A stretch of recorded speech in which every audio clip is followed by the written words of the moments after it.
মানে বাবু তুমি এখনো রাগ করে আছো? হুম, আচ্ছা বাবা, আই এম সরি। এবার তো মুখটা খোলো। হোয়াট? কি বললে? সরি?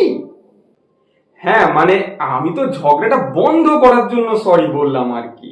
ও, মানে ঝগড়া বন্ধ করার জন্য উপরি উপরি সরি, মন থেকে নয়। আর তুমি সরি বলছো মানে কি? তুমি স্বীকার করছো তুমি ভুলটা করেছো? আরে না না, আমি তো জাস্ট শান্তিতে থাকার জন্য সরিটা বললাম। জাস্ট শান্তিতে? তার মানে আমি তোমার জীবনের অশান্তি? আমি ক্যাকটাস? আমি হিটলার? ধুর বাবা। আচ্ছা ঠিক আছে, আমি উদ্র করলাম, আমি সরি টরি বলিনি। এই তো দেখলে, তোমার আসল রূপটা বেরিয়ে এলো।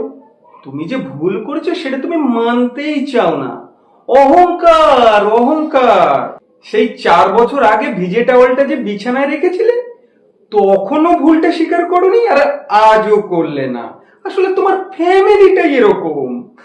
বাবা গো, কোন নরকে আমাকে ফেললে গো।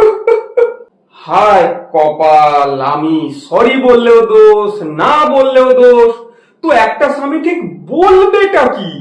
সরি বলতে গেলে না চোখে রিগ্রেট থাকতে হয়, গলায় কাঁদো কাঁদো ভাব থাকতে হয়। কিন্তু তোমার সরিটা তো ড্রাই, শুকনো, কোনো ইমোশন নেই। সরি বলতে গেলে একটা গিফট দিতে হয়, বা মিনিমাম বিরিয়ানি অন্তত অর্ডার করতে হয়। আরে সে তো আরসালান থেকে 2টো মাটন বিরিয়ানি আমি অলরেডি অর্ডার করে দিয়েছি। 2টো বলেছো? হ্যাঁ, একটাই তো বলতে পারতে। বলছি শোনো না, ডাবল আলু অর্ডার করেছো? উহ, বাবা, ওলে আমার আলুর দম রে।